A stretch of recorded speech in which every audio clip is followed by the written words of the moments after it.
Yo ho! What's going on, guys? This is Grimm Reaper bringing you guys One Punch Man.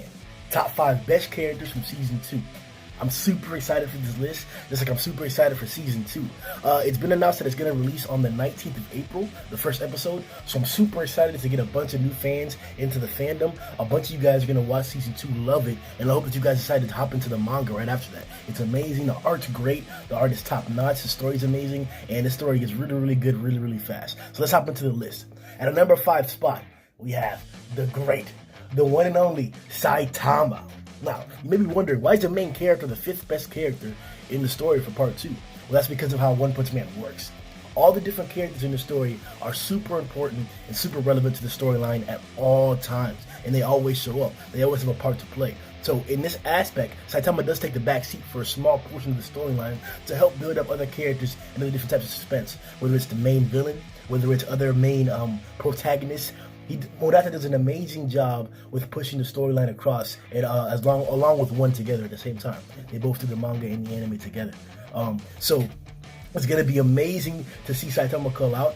He has a lot of development as a character in the storyline, emotional stuff. His fighting is top notch. Top notch. Our boy One Punch does not give up, does not give in. Ain't no challenges for our boy yet. Nothing has occurred. So we're still anticipating that one huge enemy that's going to stop Saitama. So unfortunately, he doesn't show up in this season, but we're getting 1 or 2 hints that there may be a person like that, quote unquote. That person may even be on the list. We'll take that shit out a little bit later. All right, for number 4 spot, the great, the most powerful, the almighty Shiryu. Now this guy is a martial artist. He shows up a little bit in the mid portion of season 2, but he's going to be an amazing looking character. His design is spectacular, so look out for him. He has about 5 or 6 stars on his outfit in the center of it, and it's just like a Chinese or a Japanese martial artist outfit. I don't really know that much about that culture, so I may be wrong about that aspect, but his design looks spectacular, and he's super, super powerful. He shows up in what we call the martial arts tournament, and in that portion, we see a display of several different heroes, several different capabilities, and it's amazing to see this character show up and show out like he does. It's going to be freaking great. This may be one of your favorite characters in all of One Punch Man after this season gets over. Watch out for Shiryu. Alright, for our number 3 spot, we have the one and only King. You guys already know him, man. You guys saw portions of him in season 1. He helped in the assault against the Boros invasion. He was prevalent. He's known as the strongest man that exists. The number 7th rank S-class hero.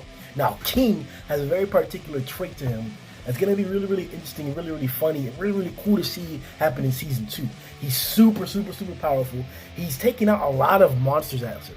A lot of very, very strong guys. And it's almost speculated whether he's as strong as Saitama. So after the season ends, we're going to see what you guys really think about King in that perspective. He's an amazingly, amazing character. His design is super badass with the 3 scars on his face, with his jacked up build, his super, super mean, dense demeanor. He's very, very intimidating. And his secret weapon, the King Engine. The King Engine is so powerful. Monsters tremble before him. It's going to be amazing to see King go into action in season 2. The animation looks spectacular. It's going to be amazing to see his fights actually play out. I'm super excited for King, the King Engine. All right, for our number 2 spot, we have the princess herself. Now we talked about her in the top 5 females of One Punch Man season 2 list, and she's going to be the top of this list as well. Fubuki. Now the most beautiful woman in the series shows up in somewhat the beginning towards the middle of season 2. You guys are going to see her. She has a spectacular display. She's going to meet Saitama, and that's going to be the most interesting part. When she meets Saitama, she's gonna hate him. She's gonna hate him. But that's the interesting part of the aspect, because of the dynamic that plays out not only between her and Saitama, but around the different variety of heroes that she's going to encounter along the way, along with the people that encounter Saitama. So watch out for Saitama and Fubuki in particular. Those breasts, oh my god, them titties. Now, when it comes to her dynamic in terms of personality, she's a very intricate character. She doesn't have the same personality traits as others. She's not stereotypical, and she has her own dilemma to deal with. You guys are going to see a little bit more about it. She's very self-conscious about some things, and we saw little small portions of it involving her sister in season 1, and that's going to be expanded upon greatly in season 2. We're going to dive really, really deep into Fubuki. We're going to dive really, really deep into Fubuki. Alright, and for our number 1 spot, the great, the monster, the damn dirty cat, Garo.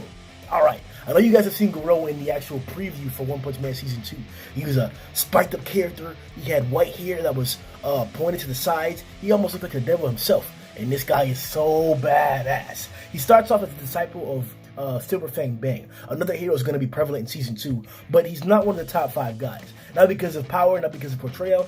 He just doesn't have the exact focus that you would have from a main protagonist, but he is one of the protagonists in Season 2.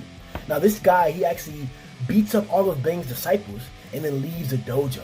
So half of the storyline in Season 2 is trying to find this guy and why he's doing all this rampaging and stuff. He's super, super powerful. The hypest character in Season 2. He literally drew the entire fan base towards him. At this moment in time, popularity polls show Garo to be the top 3 most liked characters in all of Japan in terms of One Punch Man. I'm excited to see what the anime does for him in animation. His fights are always badass. There's a number of fights of him that he has that are super, super iconic in the community till this day. We are about 107 chapters into the manga at this moment, and till this day, Garo still has some of the top 5 fights in the entire series. So watch out for this character a lot. He's super powerful. His design is super badass. He's kind of simple. He's got the black print shirt that's all skin tight, the martial arts pants with the tie at the bottom, and he's powerful. He's a hand-to-hand combatant that fights just like Silver Fang Bang. So he's gonna be very, very, very powerful in that style. So look out for him and watch out for him. It's gonna be amazing to check out all these characters. There is another aspect that I want to bring out, and this is kind of a special mention, and it's not a character at all, actually. It's a dynamic. So in Season 2, Saitama gets a group. He gets a power force. He gets a whole team surrounded around him, and his team is so epic. Now, we don't get to see them fighting in actuality yet, but the principles, the hype, the dynamic that they can come out with that, it's going to be fucking amazing. You guys are going to be super excited to see this. Not really too many spoilers in this video, but I am leading you to start thinking towards some things. Pay attention to development. One huge factor about One Punch Man in the upcoming chapters, in the upcoming seasons, in this season as well, is the change in development. Now, a lot of times people like to see One Punch Man as a parody manga, as a gag story, because of Saitama's dynamic in the first chapter. But that changes immediately. And once you read chapter 3 to onward, and actually I believe in episode 3 of the anime, episode 2 of the anime, one of the two, is when the dynamic changes. Where Saitama we're not looking at the gag of his power, quote unquote, because that's how all main characters are. All main characters get these same issues, and they get past it. It's just that Saitama is flipped on its side. He's no longer going to struggle with all these simple issues, stereotypical problems that these main characters have, because he's strong enough to deal with them. And it's interesting to see his story from that perspective. And the story gets so interesting from that perspective. So watch out for Saitama, watch out for Fubuki, watch out for King, watch out for Shiryu, and watch out for Garo. All spectacular characters in Season 2, and it's going to be a badass season, man. Yo-ho!